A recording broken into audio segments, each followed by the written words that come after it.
Hi, Jason here from Anyman Fitness. Thank you very much for your interest in the program.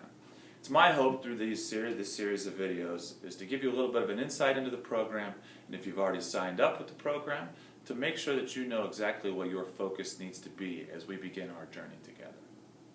Thank you very much for taking an invested interest, not only in me, but in your health and your well-being. I'm always here, my ears are always open, so by all means, shoot me an email if you have any questions or concerns.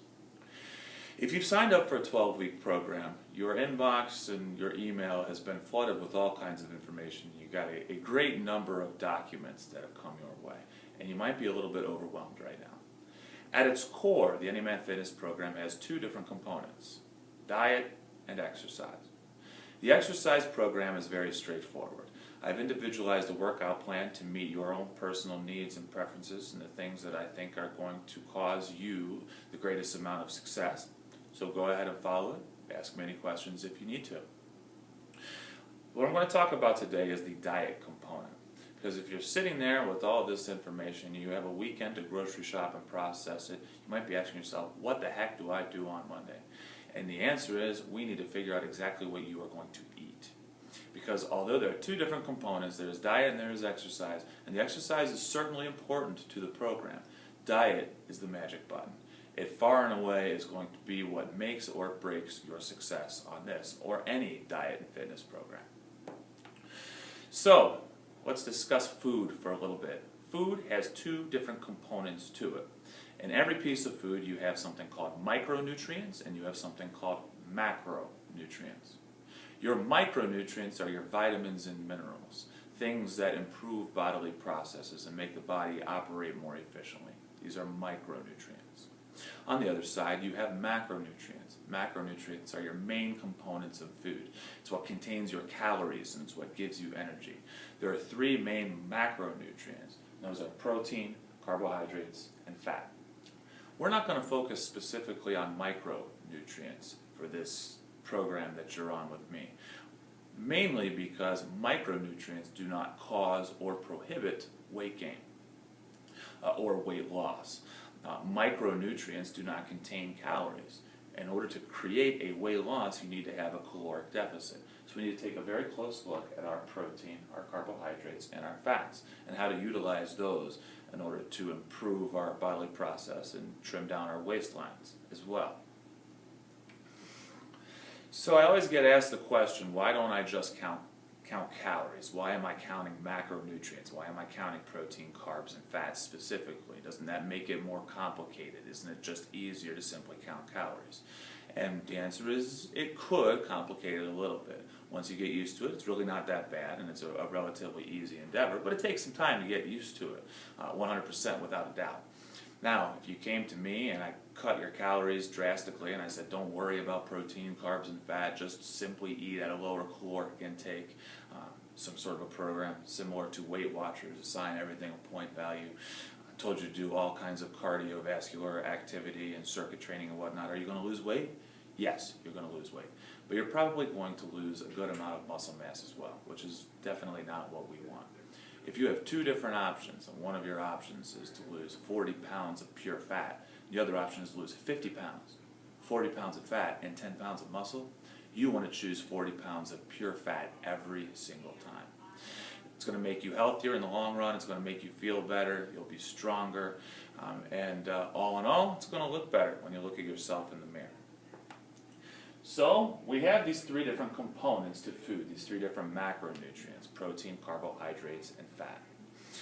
And if you're on my program, I've given you two different sets of numbers to choose, or to aim for. You have your lunch number and you have your dinner number. Now, those numbers certainly vary based on if you are training or not. On all days, your protein is kept high. On your training days, your carbohydrates are certainly higher than they are if you are not training. Carbohydrates are used in and around your training sessions to make sure to fuel your muscles and fuel your body, as well as to recover from those training sessions. And your fats are relatively constant as well. Fats do tend to be a little bit higher on rest days, just because there's a little bit more room for fats on rest days, since the carbohydrate number is a little bit lower. But you don't even really need to worry about all that. You just need to worry about being able to hit this, and this. First off, one of the biggest changes that you are probably going to have, unless you're a real carnivore like me, is your protein requirements and your protein consumption is about to go through the roof. So make sure that you enjoy it. This is done for a couple of different reasons, regardless of what all those Planet Fitness commercials show you about the lunks walking around the weight room with their shakes of whey protein. Protein is certainly a very important component to any diet. And most diets that cause weight loss inadvertently do so through a protein increase. And we're going to increase our protein for a couple of reasons. It does aid in muscle retention, it aids in muscle growth. But more importantly, it provides more fullness and satisfaction than the other two macronutrients. You're going to be in a caloric deficit. You're going to be eating less calories than you need. So you want to try to be as full as you possibly can. And that's part of one of the most important components to this system. So we're going to keep that protein number high in order to keep us full and in order to help us retain our muscles.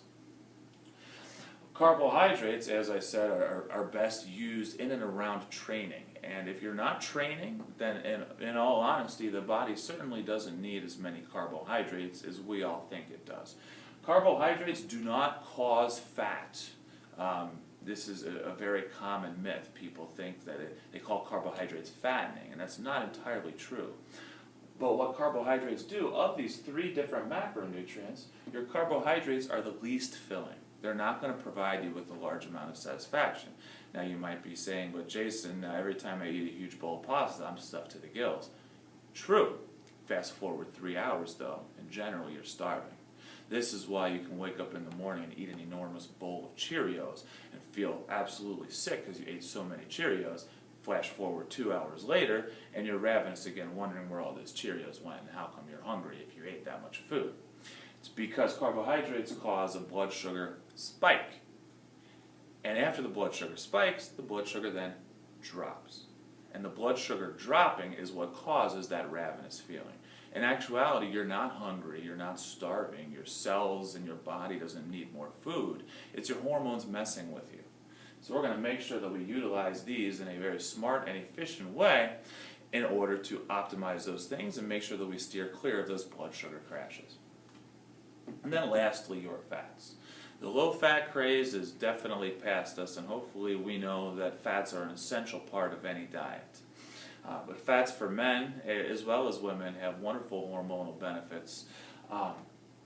Men, they improve your testosterone. Women, they help keep your cortisol working the way it should. They help things like your complexion and your fingernails and toenails. I've had a few clients tell me that after they increased their fat number, their fingernails and their hair started becoming fuller and thicker and whatnot.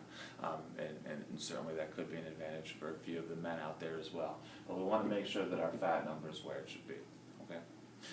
So you've got lunch numbers and you've got dinner numbers, and you're sitting there over the weekend wondering what to do. You need to try to get as close as you can to hit those numbers. Do not go over, do not go under. The meal plans that I've created for you are very, very close to those numbers, whether they're training day meals or they're rest day meals, whether they're lunches or whether they're dinners. So use those at first. But your ability to independently count your macronutrients without my help is going to be the #1 indicator on if this is going to be a true lifestyle change or just something that you do for 12 weeks. It's the #1 thing that is going to determine your success on this program, is your ability to count macronutrients. So, use the meal plans at first for the first couple of weeks. As you are using the meal plans, and I didn't include any numbers on the meal plans. Your meal plans reflect these macronutrient numbers, but I didn't put the numbers specifically there in your documents. Practice counting protein, carbs, and fat as you're doing this. You don't want to eat from the same 10 to 15 meals for the rest of your life. You want to be able to go out to eat with your friends and attend social situations and have a pretty good idea of what you should be eating, even if you don't know the exact numbers. So, here's protein, carbs, and fat. Let's talk about a few foods that are straight up proteins. They're wonderful foods on the Anyman program. Foods that are straight up protein include lean meat, things like turkey, chicken, tuna, lean pork and beef. I say lean pork and beef, I mean like pork chops without all that extra fat on it, not pork shoulder, pork chops. And when I say lean beef, I'm talking at least sirloin, and I would even go so far as to say like the lure is 96%, or if you're at the deli counter, the roast beef. Also included in there, fat-free cottage cheese, if you're interested. Those are straight up proteins. Now, the lean meats, you want to use the simplification of 1 pound is equal to 100 grams. So if you have a protein requirement of 50 grams for lunch, and you know 1 pound is 100 grams, then take out that scale. Half a pound is 8 ounces. There's 16 ounces in a pound. So you want 8 ounces of turkey, 8 ounces of chicken, 8 ounces of tuna, 8 ounces of lean pork, something along those lines. If your protein requirements aren't that high, you can also use the simplification. 1 ounce is equal to 6.25 grams. So if you have a protein number to shoot for, say you need to get 70 grams of protein in, and you want to figure out how many ounces you need.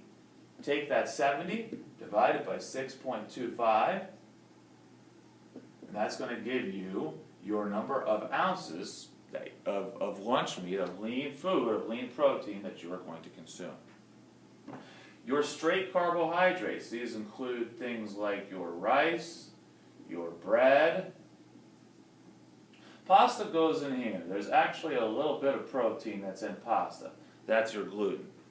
You can pretty much ignore this though. I would count pasta as a carb as well. I certainly would not count it as a combo. But it's your rice, it's your bread, perhaps your cereal, perhaps your fruit, it's your sorbet, right? Your fat-free ice cream. Foods that fall into the carb categories more often than not have a nutritional label on the side of them. You're simply going to have to count them and figure them out in order to hit your carbohydrate number. Now, if it's a rest day and I have your carbohydrate number at 0, please don't stress it. Just try to eat as low carb as humanly possible. Obviously, foods like this, you're not going to be able to consume on your rest days. However, if you're like cottage cheese, for example, or a piece of cheese might have a couple carbs that are inside there. Don't worry about it. Don't stress it just because it says 1, 2, or 3 or something. It's really not a big deal. And your fats. These are things like your butters, your oils, and your mayonnaises, and your dressing. And this, right, actually in my Venn diagram, I don't have a protein-fat combo. But protein-fat combos, these are the most delicious foods on the planet right here. These are things like your bacon, things like your sausage, things like your eggs, things like your peanut butter and your nuts, okay? Those are your protein-fat combos. At first, the best piece of advice I can give you is to stick to just your proteins, just your carbs, just your fats. Pick some of your lean meats, pick some of your straight up carbs, pick some of your fats, put them together to create a meal and go for it. Then, another protein-fat combo is your cheese. And as you get better and better, say you create your meal with protein, with carbs, with fats, you're ready to go and you go, wait a minute, I want a piece of cheese on my sandwich. And how am I going to be able to do that? Well, since cheese is here and here, you can cut one of those macronutrients short a little bit, and you can start to tinker with that balancing, with that equation, with that puzzle, and see if you can figure it out. Let me give you one last piece of advice before I end this video, and I send you guys off to try to figure this out on your own. One of the easiest ways to ensure success is to plan your meals in advance. Do not wait until it's mealtime and you are hungry. Pack your lunch to go to work and plan your dinner before it's dinner time. Many of my most successful clients have confided in me that once they really got used to this system, what they would do is the night before, they would sit down with nothing but a little post-it note and a pencil. They would figure out what their lunch is, they would make it, pack it, put it in the fridge. They'd figure out what they were going to eat for dinner. They'd say, cool. It takes all the guesswork out of it. You don't want to be guessing at macronutrients when you're ravenous and hungry and all you want to try to do is shove food down your stomach. It's an excellent, excellent tip. Plan your meal in advance so you get home and you know, that's what I'm eating. The other tip that I want to make sure that you guys take advantage of, you're going to have a lot more times when you're not eating. One of the big elements of fasting is you get your lunch, you get your dinner, but there's no snacking. You don't consume any calories outside of that. Have some sort of an off switch, a physical, actual thing. It can be chewing a piece of gum, it can be always having a coffee in your hand, or it can be just as simple as this, a toothpick. I keep mine in my mouth at all times when I'm not eating. So again, thank you with your interest in Anyman Fitness. Hopefully you learned a few things. Shoot me an email if you'd like to have a consultation or you have any questions. Have a good one.